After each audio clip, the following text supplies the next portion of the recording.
It was the day before Thanksgiving, November 24, 1971. Portland, Oregon, was cloaked in the familiar damp gray of the Pacific Northwest.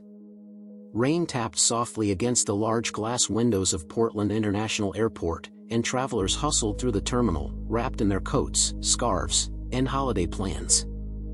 Families were anxious to get home, businessmen hurried to catch flights, and the buzz of last-minute phone calls and rolling suitcases filled the air. But amid the ordinary, hurried crowd, one man was about to make history in a way no one could have imagined. Welcome to RivoTV, where we dive into the unsolved mysteries, strange disappearances, and unbelievable stories that continue to baffle the world. Tonight, we unravel the legend of D.B. Cooper, the man who hijacked a plane, demanded a ransom, and vanished into thin air, leaving the world stunned and law enforcement puzzled for decades. Dan Cooper, or at least that was the name he gave, moved calmly through the airport, wearing a sharp dark business suit, a crisp white shirt, and a neatly knotted black tie secured with a mother-of-pearl clip. His polished shoes clicked against the terminal floor, and a briefcase hung lightly in his hand. He paid cash for a one-way ticket to Seattle on Northwest Orient Airlines Flight 305. To any observer, he was unremarkable, composed, polite, a businessman on a routine flight. No one could have guessed that he was preparing to carry out one of the most audacious crimes in U.S. aviation history. Flight 305, a Boeing 727, was ready to depart with 36 other passengers. Cooper selected seat 18C, the very last row on the right side. The window seat gave him a full view of the cabin while keeping his back to the wall, a strategic, calculated move. Lighting a cigarette, he ordered a bourbon and soda, sipping it casually as if he had been on hundreds of flights before. He blended seamlessly with the crowd, an invisible man plotting something extraordinary. As the plane lifted off at 2:50 p.m., climbing over the rain-soaked forests of Washington state, flight attendant Florence Schaffner began her routine service, collecting empty cups and checking on passengers. When she reached the back of the cabin, Cooper handed her a folded note. At first, it seemed ordinary, perhaps a phone number or a casual message. But his calm, measured voice pierced through her thoughts. "Miss, you'd better look at that note. I have a bomb." Her pulse quickened. She stepped into the small galley, unfolded the paper, and her eyes widened in shock. Typed in all caps, the note read, "I have a bomb in my briefcase. I will use it if necessary. I want you to sit next to me."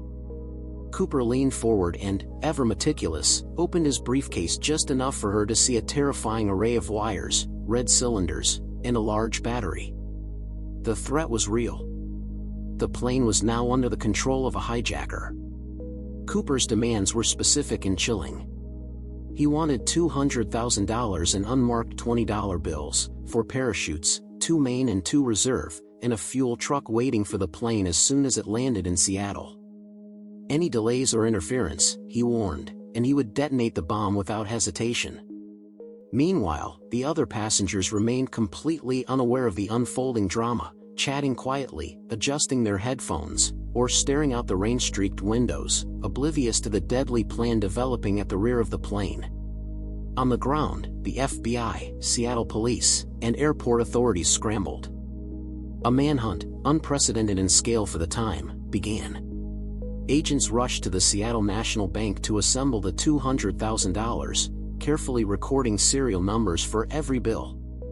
Parachutes were obtained from a local skydiving school, the owner bewildered by the request.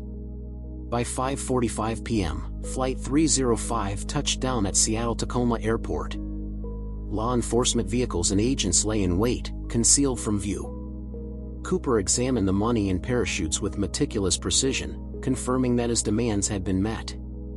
Only then did he release the passengers and Florence Schaffner.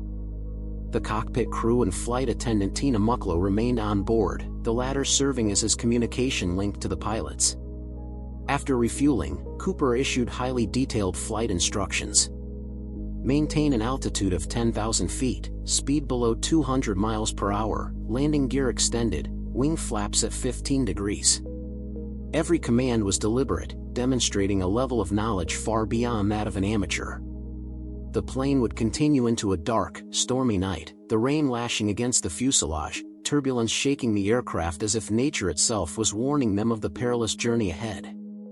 The FBI scrambled fighter jets, attempting to intercept the slow-moving plane, but Cooper's careful planning and slow, low-altitude flight rendered pursuit nearly impossible. Inside the cabin, Tina Mucklow recalled Cooper's demeanor as calm, polite, and almost courteous. Even in the midst of a high-stakes hijacking, he displayed confidence and precision. At one point, he handed her a parachute, reassuring her that it was for him, not her. His control over the situation was absolute. Then, somewhere over the remote wilderness of southwestern Washington, around 8 p.m., the rear air stairs were deployed. A sudden rush of wind and the violent roar of the engines filled the cockpit. Moments later, the seat was empty. The briefcase was gone. The ransom money had vanished. D.B. Cooper had disappeared into the stormy night. The plane landed safely in Reno, Nevada. FBI agents swarmed the aircraft, searching meticulously. They found a knotted black tie with a mother-of-pearl clip, a few scattered bills totaling $66 from the ransom, and 8 cigarette butts. That was all. The terrain where Cooper had jumped was a nightmare, hundreds of square miles of dense forest, cliffs, and ravines. Helicopters, ground teams, and army units scoured the area for weeks. Nothing. No body, no parachute, no additional money, no trace of Cooper himself. The FBI publicized a composite sketch, hoping for tips from the public. Over the years, more than 1,000 suspects were investigated, from military veterans and airline employees to skilled criminals and eccentric geniuses. None matched the evidence. Every lead ran cold. The legend of D.B. Cooper grew. In 1980, 9 years later, an 8-year-old boy digging on the banks of the Columbia River stumbled upon a package containing $5,800 in rotting cash. Serial numbers confirmed it was part of Cooper's ransom. But the discovery only deepened the mystery. Had the money washed downstream? Had Cooper or an accomplice buried it deliberately?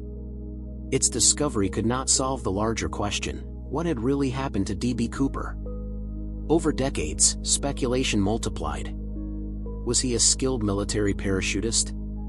Did he survive the jump, or did he perish in the stormy, unforgiving wilderness? Was it sheer luck, or a masterful plan? Theories abounded, but the case remained unsolved. In 2016, after 45 years, the FBI officially suspended active investigation, though the legend continued to captivate the public imagination. Cooper became more than a criminal. He became an icon of mystery, a ghost story woven into American culture, a symbol of audacity, precision, and escape. Books, documentaries, and discussions keep his story alive, inspiring fascination and debate. His disappearance defied explanation, making him a legend that no law enforcement agency could fully solve. You've been watching RivoTV, and this was the story of D.B. Cooper, the man who disappeared into history. If you enjoyed this deep dive into one of America's greatest unsolved mysteries, make sure to like, subscribe, and share so we can continue uncovering the world's most baffling stories. Here on RivoTV, every mystery has a story, and we're here to tell it. Until next time, stay curious, stay alert, and keep your eyes on the skies.